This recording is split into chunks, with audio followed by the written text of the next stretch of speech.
Good afternoon. I don't really have anything to lead with, so I'll just answer your questions.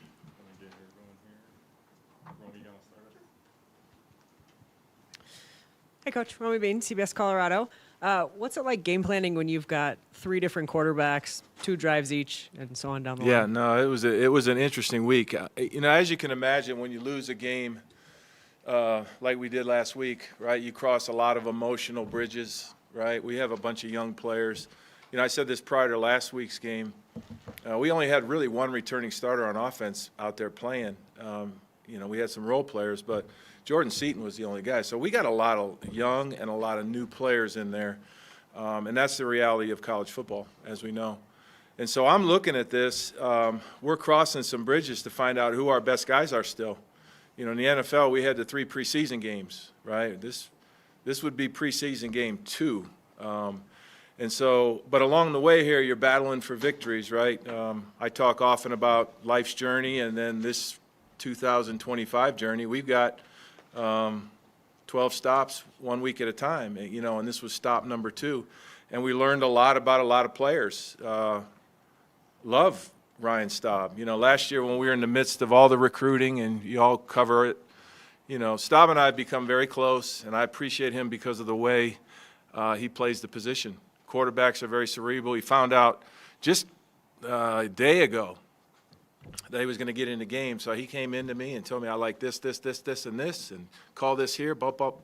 And, he thinks like a quarterback, and I think he's going to be a good example for anybody that plays with him. And so for him to go out and have success, I think we had 45 seconds before at the end of the half, and Coach Prime said, what do you want to do? I said, let's go.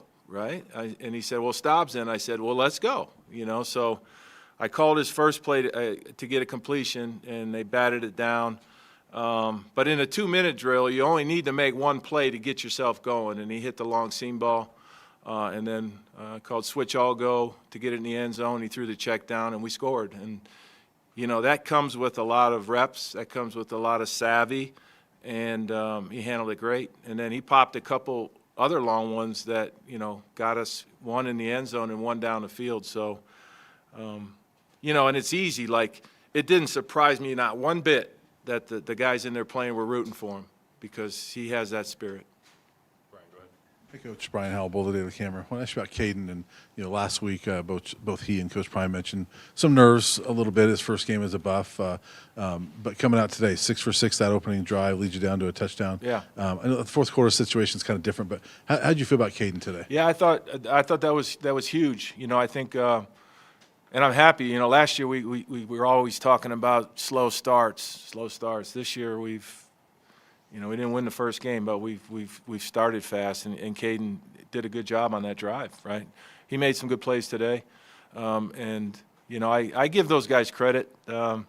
To be in the flow and stay in the flow with a 3 quarterback rotation is not easy. I've never been around it in my life unless the guys were getting hurt, So this is unique for me too.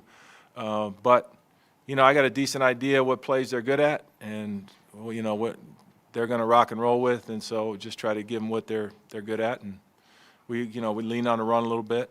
I think we need to mention. I lived in that region for 15 years. And Delaware is a good football team. They get a good, gritty kid. They coach the heck out of them. And I kind of walked away like last year when we played North Dakota State. I walked away. These were tough, competitive dudes, and they're well coached. And so I don't think I don't know. I mean, I don't think you minimize the team you played against. That was a good team.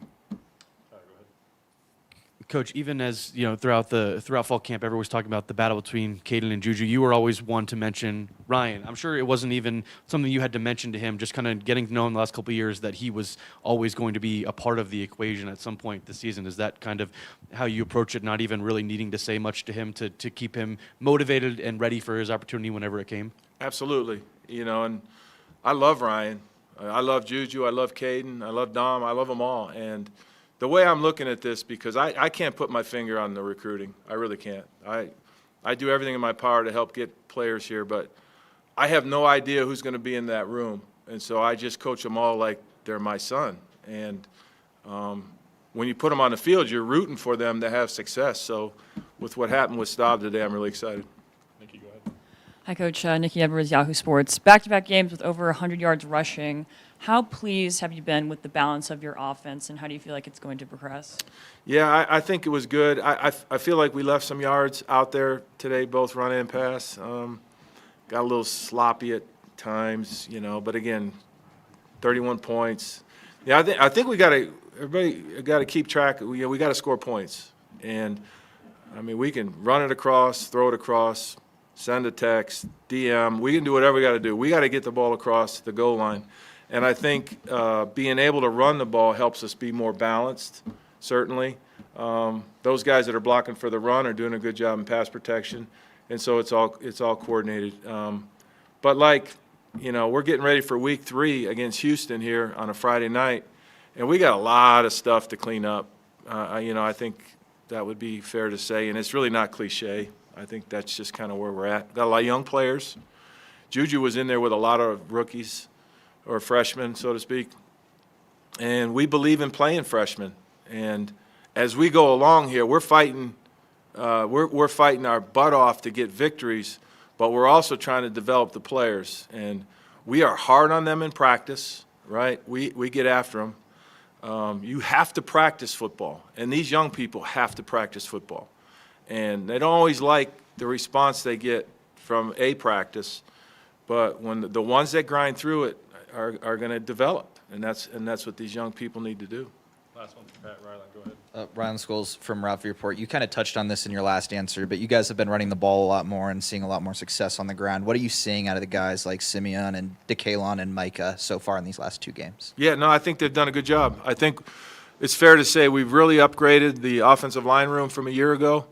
I think the same could be said for the running back room. And I've said it. I said it when I had Saquon Barkley, and he was the lead back. When you have running backs, it takes a village. You need more than one running back, and typically their skill sets are all different. So then we got to wire it up and call the plays that they're good at, and try to utilize their strengths. And I like the development of that. First of all, I like the talent in that room, the people that were responsible for bringing the talent in, and then certainly I like the way they're developing, and they've had good positive production in our last 2 games. Thanks, Coach. That's it. Yep. All right.